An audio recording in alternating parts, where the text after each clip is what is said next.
अल्लाह तबारक व तआला ने लौहे महफूज का जिक्र करते हुए कुरान मजीद में कहा कि दुनिया में कोई भी ऐसी चीज़ नहीं, खा वो छोटी हो बड़ी हो, जर्रा बराबर भी क्यों ना हो, लौहे महफूज में वो लिख दी गई है। मैं आज तकदीर पर कुछ गुफ्तगू करना चाहूँगा। देखिए, तकदीर ईमान का एक जुज़ है, ईमान का एक हिस्सा है, और ये हिस्सा बड़ा पेचीदा हिस्सा है। आपको अगर आलिम कहे कि अल्लाह एक है, भाई बचपन से सुनते आ रहे हैं, अल्हम्दुलिल्लाह ईमान है, अल्लाह एक है, मान लेंगे। इसी तरह तकदीर का एक ये है, अन तुमिना बिल क़द्रि खैरिही व शर्रिही। अच्छी तकदीर पर भी ईमान होना चाहिए, बुरी तकदीर पर भी ईमान होना चाहिए। अब ताज्जुब की बात तो ये है कि भाई अल्लाह ने पहले से ही सारी चीजें लिख दी। अब सपोज दैट मैं गुनाह किया, मुझसे कोई गुनाह हुआ, अब मैं ये बोल सकता हूँ क्या कि भाई तकदीर में था इसलिए मुझसे गुनाह हुआ? क्या ये बोलना दुरुस्त है? जवाब दुरुस्त नहीं है। तो फिर अगर कोई आपसे कहे, कम इल्म वाला, कि भाई अल्लाह ने लिख दिया इसलिए हो गया, तकदीर में था, लक मेरी यही थी, तो आप क्या जवाब देंगे उनको? तकदीर का मसला बड़ा पेचीदा है।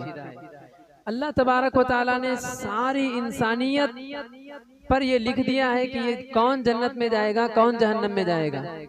अब जब अल्लाह तबारक व तआला ने लिख ही दिया है, अब अल्लाह ना करे, अल्लाह ना करे, अल्लाह ना करे, अल्लाह ने मुझे जहन्नमियों में से लिखा है। अब मैं नमाजें पढ़ रहा हूँ, कुरान की तिलावत कर रहा हूँ, लोगों को भलाई का हुक्म दे रहा हूँ, खुद भलाई में आगे बढ़ रहा हूँ, तो क्या फायदा? मेरी तकदीर में तो मेरे लिए जहन्नम है ठिकाना।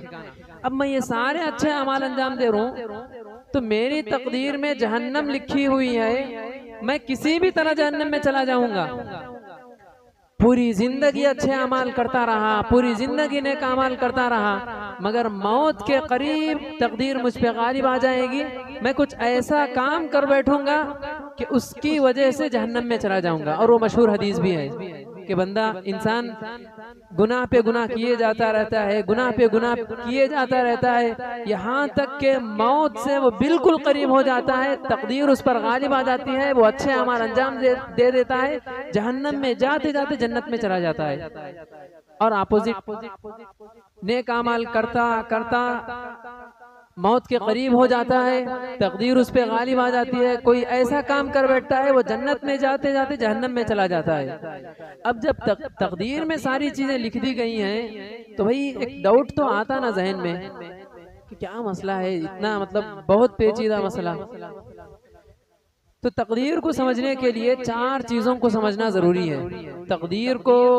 तकदीर का मसला हल करने के लिए चार चीजों का जानना जरूरी है। सबसे पहली चीज इल्म, दूसरी चीज किताबत लिखना, तीसरी चीज कुदरत, चौथी चीज मशीयत। ये चार चीजों को अगर हम समझ लेंगे तो इंशाअल्लाह तकदीर का मसला हल हो जाएगा, तकदीर आसानी से समझ आ जाएगी। और वो जो सवाल किया था शुरू में, इंशाअल्लाह उसका जवाब आखिरी में मिसाल के जरिए समझाऊंगा। तो उस्ताद मोहतरम शेख ज़ियाउर रहमान मदनी हफिज़हुल्लाह जो बनारस में रहते थे, अब रहते हैं, तो उन्होंने हमें क्लास में तक़दीर को समझाते हुए, किताब की इबारत पढ़ते हुए इन 4 चीज़ों से इस तरह समझाया कि अल्लाह तबारक व तआला ने तमाम चीज़ों को कुदरत से पैदा किया। इन्ना कुल्ला शैइन खलक़नाहु बिक़दर, हर चीज़ के लिए तकदीर है।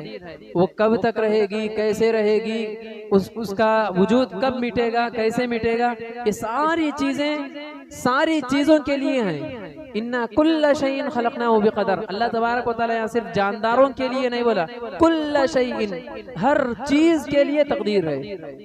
और इस तकदीर को समझने के लिए 4 चीज़ों का जानना ज़रूरी है। सबसे पहली चीज़ इल्म, यानी अल्लाह तबारक व तआला को दुनिया में जो कुछ हो रहा है सारी चीज़ों का इल्म है। क्या हो रहा है, कैसे हो रहा है, सारी चीज़ों का इल्म अल्लाह तबारक व तआला को है। पहली चीज़ इल्म। दूसरी चीज़ किताबत, लिखना। दुनिया में जो कुछ हो रहा है, जो कुछ हुआ था, जो कुछ होने वाला है, ये सारी चीज़ों को अल्लाह तबारक व तआला ने सबसे पहले लिख दिया। कलम की वो हदीस हम जानते हैं कि अल्लाह तबारक व तआला ने सबसे पहले कलम को पैदा किया और उससे कहा उक्तुब, तो कलम ने कहा मैं क्या लिखूं, तो अल्लाह तबारक व तआला ने कहा सबकी तकदीर लिख दे, क़यामत के दिन जो कुछ होने वाला है सब लिख दे। और कलम ने सारी तकदीर, सारे लोगों की तकदीर, सारी चीज़ों की तकदीर लिख दिया। तो दूसरी चीज किताबत, जो कुछ हो रहा है, जैसा हो रहा है, जहां हो रहा है, जिसके साथ जो भी हो रहा है, सारी चीजें लौहे महफूज में लिख दी गई हैं। तीसरी चीज कुदरत, दुनिया में जो कुछ हो रहा है अल्लाह उस पर कादिर है, अल्लाह उस पर कुदरत रखता है। वल्लाहु अला कुल्ली शैइन कदीर। चौथी चीज इल्म, किताबत, कुदरत, मशीयत। अल्लाह तबारक व तआला की मशीयत हर चीज में है। अल्लाह की मशीयत के बगैर पत्ता भी नहीं हिल सकता, तो दूसरी चीजों का क्या कहना। यहाँ पे एक बात मैं कह देना चाहूंगा कि हम लोग मशीयत के बजाय मर्जी यूज करते हैं, लफ्ज मर्जी ज्यादा इस्तेमाल करते हैं। भाई अल्लाह की मर्जी थी, ये अल्लाह की मर्जी बोलना ये हर जगह दुरुस्त नहीं होता। कोई गुनाह का काम किया, अल्लाह की मर्जी, नऊजुबिल्लाह, क्या अल्लाह की मर्जी थी? अल्लाह मर्जी मतलब रजामंदी, खुशनुदी, जिससे अल्लाह राजी होता हो। अल्लाह गुनाहों से राजी होता नहीं होता। तो इस तरह हम लोग अक्सर सुना गया है, अक्सर कहा जाता है अल्लाह की मर्जी थी भाई जाने दो, अल्लाह की मर्जी थी भाई, ये बोलना गलत है। अल्लाह की मशीयत थी, अल्लाह का इरादा था, हुआ, ये बोलना दुरुस्त है। वमा तशाऊना इल्ला यशा अल्लाह रब्बुल आलमीन, बंदे जो चाहते हैं वो नहीं होता, अल्लाह जो चाहता है वही होता है जो मंजूर खुदा होता है। तो लिहाजा ये 4 चीज़ों को अगर हम समझ लिए अच्छे से कि अल्लाह तबारक व तआला को दुनिया में जो कुछ हो रहा है सब चीज़ों का इल्म है, और जो कुछ हो रहा है अल्लाह तबारक व तआला ने उन चीज़ों को लिख दिया है, और जो कुछ हो रहा है अल्लाह तबारक व तआला उन चीज़ों पर कुदरत रखता है, और जो कुछ हो रहा है अल्लाह तबारक व तआला की मशीयत से हो रहा है। अब जो मैं पहले सवाल किया था, तकदीर समझ में आ गई उम्मीद होगी।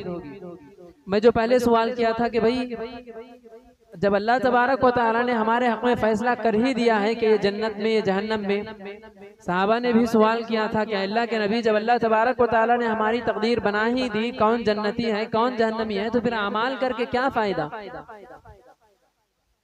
अहले इल्म इसका जवाब इस मिसाल के जरिए देते हैं कि क्लास में उस्ताद को मालूम होता है, टीचर को मालूम होता है कौन अच्छा पढ़ने वाला है, कौन बुरा पढ़ने वाला है। अगर डायरेक्ट टीचर ये कह दे पेरेंट्स को फोन करके कि भाई आपका बच्चा बेकार है, फेल होने के लायक है, पढ़ने के बिल्कुल भी लायक नहीं, आप किसी और जगह पढ़ा लो या फिर अपने घर में रख लो, हमारी स्कूल में ऐसे बच्चों की जरूरत नहीं। पेरेंट्स प्रूफ पूछते हैं, कैसा भाई कैसा बोल रहे हैं, क्या प्रूफ है। अब अगर उसके पास मार्कशीट है, नंबरात हैं, तो वो दिखाएगा देखो इतने एग्जाम्स चले, इतने टेस्ट चले, सब में फेल है। अब कोई हुज्जत नहीं करेंगे पेरेंट्स। इसी तरह अल्लाह तबारक व तआला ने भी इंसानों को दुनिया में आजमाइश के लिए भेजा। कुछ जन्नती हैं, कुछ जहन्नमी हैं। तो अल्लाह तबारक व तआला कल क़यामत के दिन तकदीर के बजाय, तकदीर नहीं, नामा अमाल नहीं, फरिश्ते नहीं लिख रहे हैं, अगर ये कुछ भी नहीं होता और कल क़यामत के दिन अल्लाह तबारक व तआला बुरे काम करने वालों को जहन्नम में डालता, तो वो ये हुज्जत कायम करते कि क्या प्रूफ है, मैं गुनहगार था, क्या प्रूफ है। तो नामा आमाल जो तकदीर लौहे महफूज में सारी चीजें लिख दी गई हैं, यही सबसे बड़ा प्रूफ है, यही सबसे बड़ी हुज्जत है। अब भाई मैं गुनहगार, मैं गुनाह करने वाला हूँ तो जहन्नम में जाऊंगा, जब अल्लाह पहले ही लिख दिया तो फिर क्या फायदा। तो ये अल्लाह अपने इल्म से लिखा है, इसमें हमारा कोई डाउट नहीं होना चाहिए, कोई शक नहीं होना चाहिए, वरना ईमान का मसला है, ईमान में खराबी पैदा हो जाएगी। अब मैं कुछ कर रहा हूँ, कोई गलत काम कर रहा हूँ, ये मेरी चॉइस है, लेकिन तकदीर में लिख दिया गया है कि फुला वक्त फुला शख्स फुला के साथ धोखा करेगा, मारेगा, जुल्म करेगा, जो भी बुरा काम है। अब ये मैं अपनी मर्जी से कर रहा हूँ, और अल्लाह तबारक व तआला ने कुरान में कहा फमन शाअ फलयुमिन व मन शाअ फलयकफुर। बंदे को चाहिए तो वो ईमान ले आए, बंदे को चाहिए तो वो इनकार कर बैठे। अब यहाँ अल्लाह तबारक व तआला ने छूट दे दिया, तुम चाहो तो ईमान लाओ, न चाहो तो मर्जी तुम्हारी, अपनी मनमानी जिंदगी गुजारो। अल्लाह तबारक व तआला ने बेशुमार जगहों पे कहा, नबी करीम सल्लल्लाहु अलैहि वसल्लम को हिदायत दी कि तुम सिर्फ पैगाम पहुंचा सकते हो, उनको हिदायत देने की इस्तिताअत तो सिर्फ मेरे पास है, हिदायत मैं ही दे सकता हूँ। अब ये मसला क्या है भाई। अब अल्लाह तबारक व तआला अंबिया को भेजा कौमों की तरफ, उनको दावत दो, और उनको बोल रहा है सवाउन अलैहिम अंदरतहुम अम लम तुनदिरहुम ला युमिनून, तुम डराओ न डराओ वो ईमान लाने वाले नहीं है। अल्लाह तबारक व तआला को मालूम है कौन कैसे काम करेगा, इस हिसाब से अल्लाह तबारक व तआला ने सारी चीजें लिख दी हैं, इसमें कोई डाउट नहीं होना चाहिए। इल्म अल्लाह तबारक व तआला हर चीज पर, हर चीज को अल्लाह तबारक व तआला का इल्म इहाता किया हुआ है, सारी चीजों का इल्म अल्लाह तबारक व तआला को है। इस हिसाब से अल्लाह तबारक व तआला ने कौन कब पैदा होगा, कब मरेगा, उसका रिज़्क़ क्या होगा, ये सारी चीजें इल्म के मुताबिक लिख दिया है। अब जो लिखा है वही तकदीर है, और जो हो रहा है वो अल्लाह की मशीयत से हो रहा है, और जैसे हो रहा है अल्लाह उस पर कादिर है। ये चीजें हमें समझ जानी चाहिए। और वो जो मिसाल मैं देना चाह रहा था कि क्लास टीचर और स्टूडेंट्स की, कि अगर टीचर किसी स्टूडेंट से कहे कि तू फेल तू पास, एग्जाम लेने से पहले ही, तो स्टूडेंट हो सकता है टीचर पे हाथ उठा दे कि कैसे बोल सकते हो तुम। मगर टीचर सारों का इम्तिहान लेने के बाद, टेस्ट लेने के बाद कहे कि भाई देखो इतने सवालात थे, तुमने इतने जवाबात दिए, इस जवाबात के हिसाब से आपको इतने नंबर मिले हैं और आपका शुमार फेल होने वालों में से है, कोई हुज्जत बाकी नहीं रहेगी। अब वो स्टूडेंट कोई शिकवा नहीं करेगा क्योंकि प्रूफ सामने है। तो इसी तरह अल्लाह तबारक व तआला ने नामा आमाल को तैयार किया है, लौहे महफूज को तैयार किया है, ताकि कल क़यामत के दिन कोई ये हुज्जत न कर सके कि मेरे पास भलाई नहीं पहुंची थी, मेरे पास कुरान की बातें नहीं पहुंची थी, कहने वाले कहते रहे, समझाने वाले समझाते रहे। अगर जो समझ गए वो अच्छी बात है, जो नहीं समझे उनका ठिकाना तो बहुत बुरा होने वाला है। तो लिहाजा तकदीर का मसला बहुत पेचीदा है, इसको समझना बहुत जरूरी है। अगर किसी को समझ में नहीं आया है तो इंशाल्लाह बाद में भी पूछ सकते हैं। तो तकदीर अच्छी है बुरी है, सब पर ईमान लाना हम पर वाजिब है।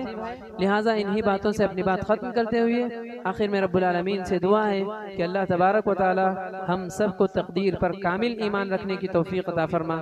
अल्लाह तो हम तमाम के सियाम व क़ियाम को कबूल फरमा, हम तमाम के गुनाहों को माफ़ फरमा, हम तमाम की नेकियों को कबूल फरमा। हमें जब तक जिंदा रख ईमान इस्लाम की हालत में जिंदा रख, और जब खातिमा हो तो खातिमा बिल खैर हो। आमीन सुम्मा आमीन। व आखिरु दाअवाना अल्हम्दुलिल्लाहि रब्बिल आलमीन। सुब्हानकल्लाहुम्मा व बिहम्दिका अशहदु अन ला इलाहा इल्ला अंता अस्तगफिरुका व अतूबु इलैक।